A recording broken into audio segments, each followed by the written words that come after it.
దేవుని నామమునకు మహిమ కలుగును గాక. ప్రభునందు ప్రియులరా, మన ప్రభువు రక్షకుడునైన క్రీస్తు యేసు పరిశుద్ధ నామంలో మీ అందరికీ శుభములు. 24వ తేదీ జూన్ మాసము 2025వ సంవత్సరం. ఈరోజు దేవుడు నిన్ను ప్రేమించి నీకు నాకు ఇస్తున్న అద్భుతమైన సందేశాత్మక వాగ్దానం. పరిశుద్ధాత్మ అను వరము మీరు పొందుదురు. మీరు పరిశుద్ధాత్మ అను వరము పొందుదురు. అపోస్తుల కార్యములు 2వ అధ్యాయం 38వ వచనం ఎవరు చెప్తున్నారు? పేతురు, మీరు మారు మనస్సు పొంది నెంబర్ 1 పాప క్షమాపణ నిమిత్తము ప్రతివాడు యేసుక్రీస్తు నామమున బాప్తిస్మము పొందుడి, అప్పుడు మీరు పరిశుద్ధాత్మ అను వరము పొందుదురు. 3 పాయింట్స్ ఇక్కడ మనం నేర్చుకున్నాం. New international version, acts chapter 2:38. Acts కార్యములు, క్రియలు, అపోస్తలులు, మొదటి 4 సువార్తలు యేసుక్రీస్తు చేసిన సేవ, ఆయన ఆటోబయోగ్రఫీ, జీవిత చరిత్ర. అయితే ఆయన శిష్యుల్ని తయారు చేస్తున్నాడు. ఆయన తరువాత శిష్యులు చేసిన కార్యాలు, ఇక తరువాత పత్రికలు, ఆ తర్వాత ప్రకటన గ్రంథం. సేమ్ టు సేమ్ పాత నిబంధన కూడా ఉంటుంది. ఈరోజు బాధతో చెప్తున్నాను, ప్రతి ఒక్కరూ నేను పాస్టర్ని అంటున్నారు. ఒక్కసారైనా పరిశుద్ధ గ్రంథము సంపూర్ణంగా చదివావా? అందులో ఎన్ని గ్రంథాలు ఉన్నాయో చూసావా? ఆ ప్రతి గ్రంథంలో యేసుక్రీస్తు నీకు కనబడుతున్నాడా? దేవుని హృదయము నువ్వు గ్రహించగలిగావా? వాళ్ళు చేశారని మనం చేసేద్దామా సేవ? నిజంగా దేవుడు ఏర్పరచుకున్న సేవకుడి దగ్గరికి నువ్వు వెళ్తున్నావా? దేవుని దర్శనం పొందిన ఆ సేవ నీవు అందులో పాలిపాగస్తుడిగా ఉన్నావా? ఈ రోజున నా జీవితం నా జీవితం నా జీవితం అంటున్న నీవు ఏ రోజన్నా ఆ పరిశుద్ధాత్మ దేవుడు నీ పక్షమున ఉండగా, అసలు పరిశుద్ధాత్మ అంటే ఏంటి? మరి యేసుక్రీస్తు ప్రభుల వారు ఇచ్చిన వాగ్దానం ఏంటి? మీరు సర్వలోకమునకు వెళ్ళి సర్వ సృష్టికి సువార్తను ప్రకటించండి, నమ్మిన వారిని తండ్రి యొక్కయు కుమారుని యొక్కయు పరిశుద్ధాత్మ యొక్కయు సాక్ష్యంలోనికి, నామములోకి. నామము అంటే ఇప్పుడు యేసు నామమున అంటారు. అపోస్తుల కార్యంలో ఎలా ఉంది యేసు నామమున? కాదండి, అర్థం ఏంటంటే అక్షరాన్ని పట్టుకుంటున్నాము, ఆత్మని మనము దూరం చేస్తున్నాం. తండ్రి అయిన దేవుడు యెహోవా అంటాం మళ్ళా, అంటే కుమారుడైన దేవుడు యేసుక్రీస్తు, పరిశుద్ధాత్మ దేవుడు, ఆత్మ. గొప్ప కార్యాలు కాదండి. మనలో ఏ విధముగా ముగ్గురు ఉన్నారు అంటే ప్రాణ, ఆత్మ, దేహము. తండ్రి అయిన దేవుడు అంటే సృష్టికర్త. అయితే ఆదాముని చేసుకున్నాడు, కుమారుణ్ణి. మొదటి ఆదాము, కడపటి ఆదాము. చూసారా? మరి ఒకసారి ఇంగ్లీష్ లో చదువుకుంటే, new international version, acts chapter 2:38. Peter replied, పేతురు చెప్తున్నాడు. దేనికి? వారు అడిగారు. మనం తెలుగులో నేర్చుకుందాం. Repent and be baptised. మీరు మారు మనస్సు పొంది బాప్తిస్మము పొందండి. Every one of you in the name of Jesus Christ for the forgiveness of your sins. చూసారా? యేసు క్రీస్తు మీ పాపములు క్షమించులాగిన. ఎందుకు? మన పాపముల నిమిత్తము యేసు క్రీస్తు ప్రభుల వారు చంపబడ్డారు. సిలువ యాలయనగా పాపము వలన వచ్చు జీతము. ఈ పాపము యేసు క్రీస్తు సిలువ మీద భరించున్నాడు, నీ నిమిత్తము నా నిమిత్తము. కనుక you will receive the gift of the Holy Spirit. Yesu ఆత్మని నువ్వు పొందుకుంటావు. కనుక కడపటి ఆదాము ఆత్మని ఇచ్చి ఉన్నాడు. కాబట్టి ఇక్కడ మనం ఒకసారి ఏం జరిగింది, అసలు పేతురు ఎందుకు జవాబు చెప్తున్నాడు అని అంటే, ఇక్కడ పేతురు చెప్తున్న ప్రసంగంలో దావీదు పరలోకమునకు ఎక్కిపోలేదు, నేను నీ శత్రువులను పాదములకు పాదపీఠముగా అని చేస్తూ ఇక్కడ చెప్పుతున్న ఆ సందేశం బట్టి మీరు సిలువ వేసిన యేసునే దేవుడు ప్రభువుగా క్రీస్తుగా నియమించెను. అంటే ఆ మొదటి ఆదాము పాపము చేయటము వలన ఒక మనుష్యుడి మూలముగా పాపము హేతువు చేసుకుని మరణము దినమున చనిపోలేదు కదా అంటారు. చనిపోవడం కాదు, ఇప్పుడు క్యాన్సర్ వచ్చినప్పుడు తెలియదుగా, స్పైనల్ స్టేజ్, రోగము ప్రవేశించింది, మరణము ప్రవేశించింది. ఆదాములో మరణము, అవ్వమ్మలో జీవము అంటే గర్భం. కనుక జీవము గల ప్రతి వానికి తల్లి. ఎప్పుడైతే దేవుడు ఎప్పుడు కూడా జగత్తు పునాదికి ముందే యేసు క్రీస్తు ప్రభుల వారిని వధింపబడిన గొర్రె పిల్లగా, కనుక ప్రభునందు ప్రియులరా, ఇది ఇశ్రాయేలు వంశమంతయు రూఢిగా తెలుసుకున్నాడు. ఎప్పుడైతే ఈ వాక్యము పెంతెకోస్తు పండుగ, అందుకని పెంతెకోస్తు సంఘం అంటారు. అది నేను ఎవరిని తప్పుపట్టట్లేదు, డినామినేషన్ కాదు కానీ, నామినేషన్ పేర్లు కాదు కానీ, మనము దేవుని ఆత్మ విషయములో మనము ఏ విధముగా లెక్క అప్పచెప్పాలో, ఆత్మ అనేది వరము అని ఇక్కడ రాయబడింది కాదు, పరిశుద్ధపరచబడుతున్నాము అంటే ద గిఫ్ట్. ఏంటి? యేసు క్రీస్తు ప్రభువునే నీకు బహుమానముగా, వరముగా దేవుడు ఇచ్చాడు. నా అద్వితీయ కుమారుని, ఏకైక కుమారుని నీ కోసము ఇచ్చాను, నీ నిమిత్తం బలియాగం చేయడానికి. కనుక ఇక్కడ చెప్పబడుతున్న మన ప్రతి గిఫ్ట్ ఏంటంటే, మనము అపరాధముల చేత, పాపముల చేత పడి చచ్చిన మన కొరకు యేసు క్రీస్తు అనే నరుడు వాక్యము శరీరధారి అయి కృపా సత్య సంపూర్ణుడుగా ఆయన మన మధ్యలో నివసించి ఉన్నాడు. యేసు క్రీస్తే మార్గము, సత్యము, జీవము. గొర్రెల దారి ద్వారమున ప్రవేశించువాడు యజమానుడు కాపరి, దొడ్డి దారిన ప్రవేశించువాడు దొంగ. అంటే మనం అన్నీ కూడా షార్ట్ కట్లే, సంపాదించేయడానికి, బ్రతికేయడానికి, మేడలు కట్టేయడానికి, మిద్దెలు కట్టేయడానికి. ఎంతమందిని నేను చూశాను వడ్డీలు తిప్పేసి. నువ్వు నీతిగా, నిజాయితీగా, నిక్కచ్చిగా సంపాదించింది ప్రతిదీ బిడ్డల ఆశీర్వాదం ఉంటుంది. నీవు అడ్డదిడ్డంగా సంపాదించింది ప్రతిదీ కూడా కొట్టుకుపోతుంది. వట్టి చేతులతో నడి రోడ్డులో నువ్వు నిలబెడతావు. ఆ రోజున నువ్వు నిందిస్తావు, నా కష్టార్జితం అంతా పోయింది. నిజంగా నువ్వు కష్టపడి సంపాదించింది పోతే నువ్వు నా దేవుణ్ణి అడుగు. కానీ ఏ రోజునైతే ప్రభునందు ప్రియులరా ఇక్కడ వీరు నొచ్చుకొని మేమేమి చేయవలని అడగగా, అప్పుడు పేతురు చెప్తున్నాడు అనమాట, ఈ వాగ్దానము ఎవరికంట? మీకు, మీ పిల్లలకు, దూరస్తులకి, అనగా ప్రతి ఒక్కరికి, అనగా అన్యులమైన మనకు కూడా. కనుక ఎప్పుడైతే ఈ మూర్ఖ తరము వారితో మీరు వేరై ఉండి అని చెప్పబడినప్పుడు అతని వాక్యము అంగీకరించిన వారు బాప్తిస్మం పొందిరి 3,000 మంది. కనుక బాప్తిస్మం పొందుతున్నాం, కానీ దేనికి? మా అప్పులు తీరిపోవాలా, మా కష్టాలు తొలగిపోవాలా, ఈలో దిగిపోతాం. దేనికి? నేను ఎంత మందికి బాప్తిస్మం ఇచ్చాను, ఏమంటారు తెలుసా? అక్కడేముంది మరి? ఆ రోజున నువ్వు బాప్తిస్మం పొందావు, ఏ తండ్రి దగ్గర ఆయన నిన్ను కన్నాడు? ఇక్కడ బోధయందు, అపోస్తుల వాక్యములో నువ్వు ఎదగాలి. సహవాసము, 10 మంది కలవాలి. రొట్టె విరుచుట, యేసుక్రీస్తు ప్రభు వారు చెప్పారు, యూకరిస్ట్ అంటారు, నా యొక్క నామమున నా జ్ఞాపకార్థముగా ఈ కార్యము, రొట్టె ద్రాక్షారసము. చివరిది ప్రార్థన యందు. మరి ఎక్కడ వస్తున్నారు సంఘాలకు చెప్పండి?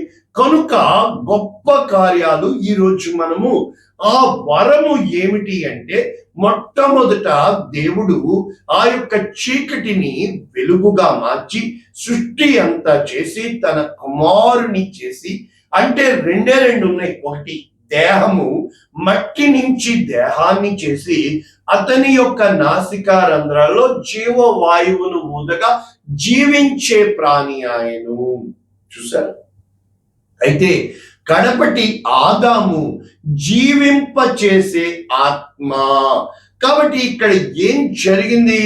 వారికి కేవలము ఆత్మ దేహం మాత్రమే ఉన్నాయి. దినమున నిత్యముగా నీవు చనిపోతావు అంటే వారి కన్నులు తెరవబడెను. మీ కన్నులు తెరవబడతాయని అది సత్యమే చెప్పింది. అబద్ధం ఏంటి? మీరు చావనే చావరు. నీ చావుకి కారణం ఏంటో తెలుసా? నీ మనసు. అప్పటి వరకు మనస్సు లేదు, ఆత్మ దేహం మాత్రమే. మహిమను స్వతంత్రించుకొని ఆత్మ నడిపింపులో, ఆత్మ కాపుదలలో అవ్వ ఆదాము ఉన్నారు. మనస్సు అంటే దేవుడు వచ్చాడు, వీరు దాక్కున్నారు. మనస్సు అంటే మొట్టమొదట టైలరింగ్ చేశారు, ఆకులు కుట్టి వాళ్ళు కప్పుకున్నారు. నీవు దిగంబరివి అని నీకు తెలిపిన వాడెవడు? తెలియజేసిన వాడెవడు? నాలెడ్జ్. చూసారా? సైన్స్, నాలెడ్జ్, అక్నాలెడ్జ్, గ్రహించుట, పొందియుండుట, స్వీకరించుట, నాకు కలిగి ఉన్నది. అంటే ప్రభువునందు ప్రియులరా, ఈ సైన్స్ మీద వెళ్తున్న మనము ఈ లోకంలో సుఖానికి మిషన్ నొక్కుతుంటే, మొట్టమొదట రైతే రాజు, ట్రాక్టర్ కనిపెట్టారు. ఇప్పుడు అవే నాటుతున్నాయి, అవే విత్తుతున్నాయి, అయ్యే పంట కోస్తున్నాయి, అవే చేసేస్తున్నాయి, ఎరువులు వేసేస్తున్నాయి. ఆటో ఇంటెలిజెన్స్ కూడా వచ్చేసింది, AI. అంటే మనుషులు సుఖం వైపు వెళ్ళిపోతున్నారు. ఇక్కడ బటన్ నొక్కితే 3000 కిలోమీటర్ల పైన ఆ బంకర్ బాంబులు GBU తయారు చేశారు. అది వేస్తే భూమి అడుగుకి సైతము అది దూసుకుపోయే 3000 టన్నుల ఆ కెపాసిటీని స్పిరిట్ ఇన్సైడ్ అనే గొప్ప బాంబర్ ని తయారు చేయగలుగుతున్నాడు మనిషి. ఏది చూసినా టెక్నాలజీ, ఏది చూసినా సోషల్ మీడియా. కానీ ఈ రోజున ఎంతగా ఉన్న బంగారం ₹1,00,000 ఎగిరిపోయిన ప్రేమ, ఆప్యాయత లేకపోతే మనిషి బ్రతకగలడా? ఎంత మంది జీవితాలు నేను చూశాను.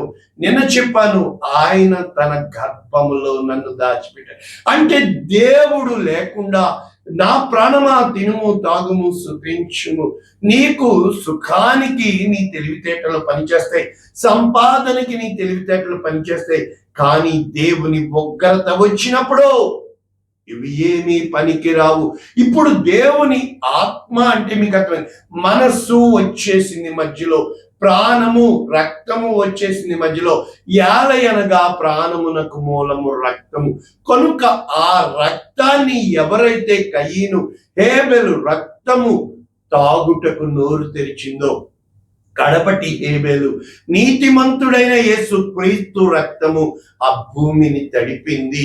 జకర్యా రక్తము అంటాడు, నీతిమంతుల రక్తం మొర్రబెడుతుంది అంటాడు. అంటే ప్రభువునందు ప్రియులరా, ఇప్పుడు వాక్యపు లోతుల్లోనికి వస్తే సువార్త అంటే ఏమిటి అని అంటే మనము చూచినప్పుడు రోమీయులకు రాసిన పత్రిక 6వ అధ్యాయము 1వ వచనం, కృప విస్తరింపవలనని పాపమందు నిలిచి ఉందమా? అట్లనరాదు. పాపము విషయమై చనిపోయిన మనము ఇక మీదట ఎలాగు జీవించుదము? క్రీస్తు యేసులోనికి బాప్తిస్మము పొందిన మనమందరము ఆయన మరణములోనికి బాప్తిస్మము పొందితమని మీరు ఎరుగరా? అంటే క్రీస్తు యేసు ప్రభువారు చనిపోయారు. ఆ మనసు నిమిత్తము దుష్టులకి అప్పగింపబడి, ఆయన ఏ పాపము చేయలేదు, ఆయన యందు ఏ దోషారోపణ చేయలేదని అందరూ పలికారు. అబద్ధ సాక్ష్యము నిమిత్తము ఒక నీతిమంతుడు మన కొరకు ప్రాణం పెట్టవలని. కనుక తండ్రి మహిమ వలన క్రీస్తు మృతులలో నుండి ఎలాగు లేపబడినో అలాగే మనమును నూతన జీవము పొందిన వారమై నడుచుకొనున్నట్లు మనము బాప్తిస్మము వలన మరణములో పాలు పొందుటకై ఆయనతో కూడా పాతి పెట్టబడితిమి. మరియు ఆయన మరణము యొక్క సాదృశ్యమందు ఐక్యము గలవారమైన ఎడల ఆయన పునరుద్ధానము యొక్క సాదృశ్యమందు ఐక్యము గలవారమై ఉందుము. కనుక ప్రాచీన స్వభావము సిలువకు వేయబడి ఉన్నది. మరి సువార్త అంటే ఇంకా నేర్చుకుంటే కొరింథీయులకు రాసిన మొదటి పత్రిక 15వ అధ్యాయం 3వ వచనం, నాకు ఇవ్వబడిన ఉపదేశము మొదట మీకు అప్పగించితిని. ఏంటి? లేఖనముల ప్రకారము క్రీస్తు మన పాపముల నిమిత్తము మృతి పొందెను. లేఖనముల నిమిత్తము అంటే ప్రకారము సమాధి చేయబడెను. లేఖనముల ప్రకారము 3వ దినమున లేపబడెను. కనుక ఇది సువార్త. లేఖనములు చెబుతున్నాయి అంటే అర్థం ఏంటి? మరి యేసుక్రీస్తు ఆత్మ, పరిశుద్ధాత్మ అని చెప్పాలి కదా. దేవుని ఆత్మ ఇక్కడ మనము చూసినప్పుడు అపోస్తల కార్యములు 16వ అధ్యాయము 6వ వచనములో ఆసియాలో వాక్యము చెప్పకూడదని పరిశుద్ధాత్మ వారిని ఆటంకపరిచిందన. అంటే ఈ యొక్క పౌలు ఆసియాకు వెళ్ళాలని నిర్ణయించుకుంటాడు. అయితే వారు ఫ్రుగియా, గలతీయ ప్రదేశముల ద్వారా వెళ్ళిరి. మసియా దగ్గరకు వచ్చి బితునియకు వెళ్ళటకు ప్రయత్నం చేసిరి, కానీ యేసు యొక్క ఆత్మ వారిని వెళ్ళని. యేసు క్రీస్తు ప్రభుల వారు ఆత్మని నీకు నాకు ఇచ్చారు. కనుక ఇక్కడ దేవుని యొక్క వాక్యము ఏమని చెప్తుంది? మనం చూసినప్పుడు అపోస్తల కార్యములు 1వ అధ్యాయం 4వ వచనం, పునరుద్ధానుడైన యేసు క్రీస్తు ప్రభుల వారు వారిని కలుసుకొని యెరూషలేము నుండి వెళ్ళక నా వలన వినిన తండ్రి యొక్క వాగ్దానము కొరకు. చూసారా? తండ్రి వాగ్దానం, తండ్రి వరము ఇస్తున్నాడు. ఏంటని? యోహాను నీళ్లతో బాప్తిస్మము ఇచ్చెను, కానీ మీరు పరిశుద్ధాత్మలో, యేసుక్రీస్తు ఆత్మతో మనము నింపబడతాం. కనుక అక్కడ వారు అడిగినప్పుడు కాలము సమయము నీ చేతుల్లో లేదు, కానీ పరిశుద్ధ ఆత్మ మీ మీదకి వచ్చినప్పుడు ఎందుకు ఇస్తాడు? సాక్షులుగా. నేను ఎన్ని సాక్ష్యాలు చెప్పట్లేదు. మీరు శక్తి నొందెదరు కనుక యెరూషలేములను, యోదయ సమరయ దేశముల యందంతటను, భూదిగంతముల వరకు సాక్షులయ్యుందురు అని చెప్పి ఆరోహణమై ఉన్నాడు. అయితే ఇవే మాటలు లూకాసు వార్త 24:44. వారు ఇంకా యేసును గుర్తుపట్టనప్పుడు ఆయన మోషే ధర్మశాస్త్రములను, చూసారా, కీర్తనలలోను, ప్రవక్తల గ్రంథం, ఇదే పాత నిబంధన. అంటే అది 3 భాగాలు చేస్తే కీర్తనలు అంటే ఈ సామెతలు, ప్రసంగి, పరమగీతం, యోగు ఇవన్నీ కావ్య గ్రంథాలు. ఇటు తోరా అంటే మొదటి 5 గ్రంథాలు, పంచకాండాలు, తర్వాత ప్రవక్తల గ్రంథాలు, పెద్ద ప్రవక్తలు, చిన్న ప్రవక్తలు, చరిత్ర గ్రంథాలు. కనుక వీటన్నింటిలో యేసు క్రీస్తు ప్రభు వారు నీకు కనబడుతున్నారా? మీ యొద్ద ఉండినప్పుడు మీతో చెప్పిన కనుక వారు లేఖనములు గ్రహించినట్లు వారి మనస్సును తెరిచి, చూసారా, గ్రహించే ఆత్మ. కనుక ఆత్మ నింపబడకుండా నీకు పరిశుద్ధ గ్రంథం బయలుపరచబడదు. పరిశుద్ధాత్మ అంటే పిచ్చి పిచ్చిగా ఏదేదో చెప్తున్నాం మనం. దేవుని ఆత్మతో నువ్వు నింపబడినప్పుడు నీ ముందు చీకటి శక్తులు గడగడలాడితే, దేవుని ఆత్మతో చెప్తున్నప్పుడు హృదయంలోంచి గుబులు బయలుదేరుతుంది. క్రీస్తు శ్రమపడి 3వ దినమున మృతులలో నుండి లేచుననియు, యెరూషలేము మొదలుకొని సమస్త జనములలో ఆయన పేరట మారు మనసు, పాప క్షమాపణ ప్రకటింపబడినని వ్రాయబడి ఉన్నది. ఈ సంగతులకు మీరే సాక్షులు అని చెప్తూ లూకా గారు ఎలా ముగిస్తున్నారు? నా తండ్రి వాగ్దానము చేసినది మీ మీదకి పంపుచున్నాను, మీరు పైనుండి శక్తి పొందు వరకు, నీవు నేను శక్తి పొందే వరకు, దేవుని అనుగ్రహం పొందే వరకు వేచి ఉండాలి. కారణం ఏంటంటే పరిశుద్ధాత్మ అంటే ఏ ఆత్మ తాకట్టు పెట్టేశాడో ఆదాము ఆత్మ ఏ యొక్క మరి ఆ బంధకాల్లోకి వెళ్ళిపోయిందో తిరిగి ఆత్మని విమోచించుట, ఆత్మని నిత్య జీవము ఇచ్చుట. కనుక 2 ఒకటి నరకము, 2 మోక్షము, స్వర్గము. కనుక మధ్యలో ఉండేదే ప్యారడైస్, పరదేశు. కనుక ప్రభువునందు ప్రియులరా, ఎప్పుడైతే యేసు క్రీస్తు ప్రభు నేడు నీవు నాతో కూడా పరదేశున ఉండు, ఆయన పరదేశు వెళ్ళి అక్కడి నుంచి మృతులను మృతులుగా తీసుకుని తండ్రి యొద్దకు వెళ్ళి ఉన్నాడు. కనుక యేసు క్రీస్తు అనే నరుడు అంటే నేను లోకమును ఎంతో ప్రేమించి తిని, దేవుడు లోకమును ఎంతో ప్రేమించి తన అద్వితీయ కుమారునిగా పుట్టిన వాని యందు విశ్వాసం నుంచి ప్రతివాడు నశింపక నిత్య జీవం పొందును. యేసు క్రీస్తు ఆత్మ ఇవ్వబడుతుంది. యేసు క్రీస్తు ఆత్మని మనం పొందుకుంటాము అంటే యేసు క్రీస్తు. మనం అంటాం ధనం పెట్టుకున్నాం, కోరిక తిరిగింది, మనం అనుకున్నాం మా కులం ఇది, మా మతం ఇది.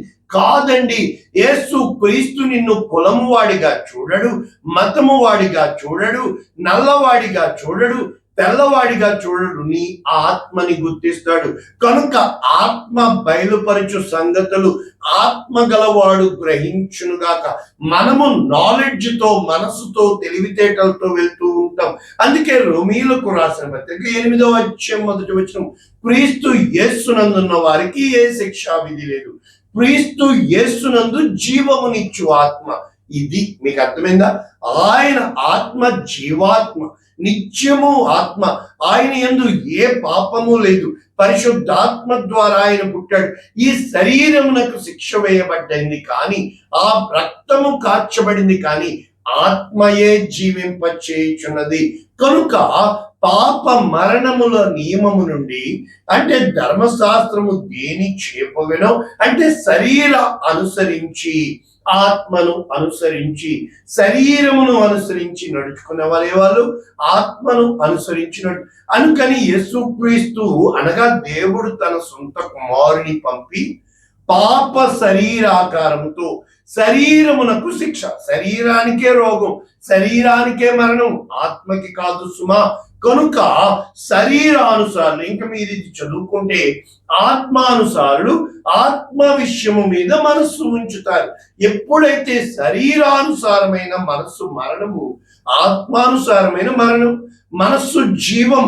నీ ఆత్మతో యేసు క్రీస్తు ప్రభు, అందరూ అంతటా మారు మనసు పొందండి, దేవుని రాజ్యము సమీపించిన, యేసు క్రీస్తు వచ్చి ఉన్నాడని చెప్తున్నాడు. కనుక ఎప్పుడు కూడా శరీరానుసారమైన మనస్సు దేవునికి లోబడదు. కనుక మన స్వనీతిని నమ్ముకునేది శరీరానుసారమైన మనస్సు. దేవుని నమ్మడమే దేవుని నీతి. దేవుని ఆత్మ మీలో నివసించి అన్నాడలా, ఆత్మ స్వభావము కలవారే కాని. కనుక ఇక్కడ ఎప్పుడైతే యేసు క్రీస్తు ఆత్మ మీలోనికి పాపముల విషయమే మీరు పశ్చాత్తాపం పొందుతారో, ఆయన చెప్పిన బాప్తిస్మ సాక్ష్యము ఇస్తారో, అప్పుడు మీ ఆత్మ, బాప్తిస్మం ఎందుకండి, బాప్తిస్మం మీద ఎన్ని థియాలజీ డాక్ట్రిన్స్, మునుగుడు బాప్తిస్మము, మరి ఆ యొక్క చిలకరింపు బాప్తిస్మము, ఆ యొక్క ఉచ్చాటన బాప్తిస్మము, ఇవన్నీ మేము చదివి బైబిల్ కాలేజీలో మీకు నేర్పిస్తుంది. మృతులలో నుండి యేసును లేపిన వాని ఆత్మ, పరిశుద్ధాత్మ మీలో నివసించిన ఎడల, మృతులలో నుండి క్రీస్తు యేసును లేపిన వాడు చావునకు లోనైన మీ శరీరములను మీలో నివసించుచున్న తన ఆత్మ పరిశుద్ధాత్మ ద్వారా జీవింపచ్చు. మరి ఈ రోజున పరిశుద్ధాత్మ అంటే భాషలు మాట్లాడటం, పరిశుద్ధాత్మ అంటే స్వస్థత వరము, పరిశుద్ధాత్మ అంటే ప్రవచనం, ఇవన్నీ యాడ్ ఆన్. అంటే నీకు ఇవ్వబడుతున్న టోకెన్స్, ఆప్షన్స్. దేవునిలో ఎంతగా లీనమైపోతావో, ఆయన నీ ఇంటిని గూర్చిన ఆసక్తి నన్ను భక్షి, ఆయనతో ఆత్మ లేనివాడు నావాడు కాదు. మరి ఈ రోజుకైనా నీ పాపముల నిమిత్తము నేను పాపిని అని ఒప్పుకొని క్షమాపణ పొంది మారు మనస్సు, అది పరలోకపు మనస్సు నీలోకి వచ్చినప్పుడు, నూతన స్వభావము ధరించుకున్నప్పుడు, ఆత్మ కార్యాలు ఇదా లోకాన్ని నేను పెంటగా ఇచ్చాను అని ఎంచుకుంటావు. అప్పుడు ఏదేది నీకు లాభకరములో అవన్నీ నీకు అసలు వ్యర్థముగా కనిపిస్తాయి. అప్పుడు నీకు పరమార్థం అర్థమవుతుంది. దేవుని మహిమను నువ్వు చూడగలుగుతావు. దేవుని ప్రియ కుమారుడిగా నువ్వు ఉండగలుగుతావు. ఇటువంటి గొప్ప పరిశుద్ధ ఆత్మ దేవుని ఆదరణ నీకు నాకు కలుగుతుంది. ఆయన నడిపింపు కలుగుతుంది. ఆయన నీతిని గూర్చి, పాపమును గూర్చి, తీర్పును గూర్చి ఒప్పింప చేస్తాడు. కనుక ప్రార్థన చేద్దామా. పరిశుద్ధుడా, ప్రేమ కలిగిన ఈ రోజు గొప్ప ద గిఫ్ట్ ఆఫ్ గాడ్ పరిశుద్ధాత్మ అను వరం కోసము మేము నేర్చుకున్నాం, సబ్జెక్టు నేర్చుకున్నాం. కనుక విత్తబడిన వాక్యమును దీవించి అనేక మందికి ఆశీర్వాదముగా చేయమని నీ కృపా సమృద్ధికి అమర్చుకుంటూ నీవు నీతి కలిగిన న్యాయాధిపతిని అందరూ అంతటా మారు మనస్సు పొందవలనని, అప్పుడు మాత్రమే నీ రెండవ రాకడ వస్తుందని పెద్దబడిన వాక్యమును వీరి కుటుంబాలని యేసు నామమున దీవిస్తున్నాము తండ్రి. ఆమేన్. God bless you all. దేవుడు మిమ్మల్ని దీవించుగాక.